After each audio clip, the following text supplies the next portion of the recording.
COVID-19 buat menteri hilang ingatan.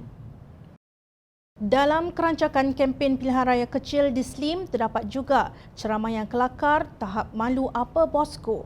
Bekas Menteri Hal Ehwal Ekonomi Pakatan Harapan Datuk Seri Muhammad Azmin Ali telah menepuk air di dulang dengan penuh semangat sehingga terpercik ke muka Menteri Besar Perak Datuk Seri Ahmad Faizal Azumu, Menteri Komunikasi dan Multimedia Datuk Saifuddin Abdullah dan Menteri Kerajaan Tempatan dan Perumahan Zuraidah Kamaruddin. Itulah analogi yang berlaku pada ceramah dalam Kerajaan Tebuk Atap, perancang langkah Sheraton Azmin Ali.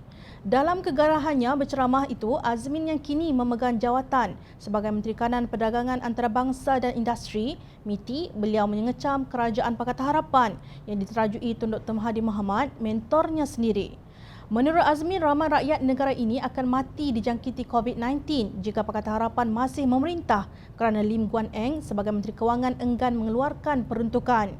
Kita telah bagi peluang kepada Pakatan Harapan 22 bulan untuk Perintah Kerajaan Persekutuan dan Kerajaan Negeri, tetapi tuan-puan pun tahu Pakatan Harapan sudah gagal. Pakatan Harapan tidak mampu untuk membela rakyat. Kalau kita menghadapi COVID-19, dalam Pakatan Harapan lebih banyak orang Malaysia mati, bukan kerana COVID tetapi kerana Pakatan Harapan, katanya. Kita telah bagi peluang kepada PH 22 bulan untuk Perintah Kerajaan Persekutuan, Perintah Kerajaan Negeri. Tetapi tuan-tuan pun tahu Pakatan Harapan sudah gagal. They fail as government. Dia tidak mampu untuk membela rakyat. Saya setuju dengan Datuk Elanggo tadi, kalau kita menghadapi COVID dalam PH, lebih banyak orang Malaysia mati bukan kerana COVID tapi kerana PH. Tentu ramai terperanjat, bukan? Ketika Pakatan Harapan mentadbir Malaysia, Tun Dr. Mahathir Mohamad mencipta satu kementerian khas bernama Hal Ehwal Ekonomi untuk Azmin mengetuainya. Azmin ketika itu merupakan ahli Lembaga Pengarah Khazanah Nasional, bukan Lim Guan Eng. Struktur ini berbeza dengan keadaan sekarang kerana Azmin menduduki ahli Lembaga Pengarah Khazanah Nasional bersama-sama dengan Perdana Menteri Tan Sri Muhyiddin Yassin dan Menteri Kewangan Tengku Datuk Seri Zafrul Abdul Aziz. Justru Azmin memiliki banyak kuasa semasa pentadbiran Pakatan Harapan. Begitu juga sekarang kerana jawatan yang dipegangnya. Namun, beliau memilih untuk memalukan dirinya sendiri apabila mempelekeh Kerajaan Pakatan Harapan yang dianggotainya sebagai nahoda yang menjaga perjalanan ekonomi negara. Bekas Menteri Kesihatan Datuk Seri Zulkifli Ahmad menganggap Azmin berbohong dalam ceramahnya. Truth be told, mati kerana Kerajaan Pakatan Harapan. Sehingga 24 Februari, 24 kes positif COVID-19, 22 dibenarkan pulang dan hanya 2 masih ditahan di ward. Siap pemimpin Pakatan Harapan itu menerusi Twitter.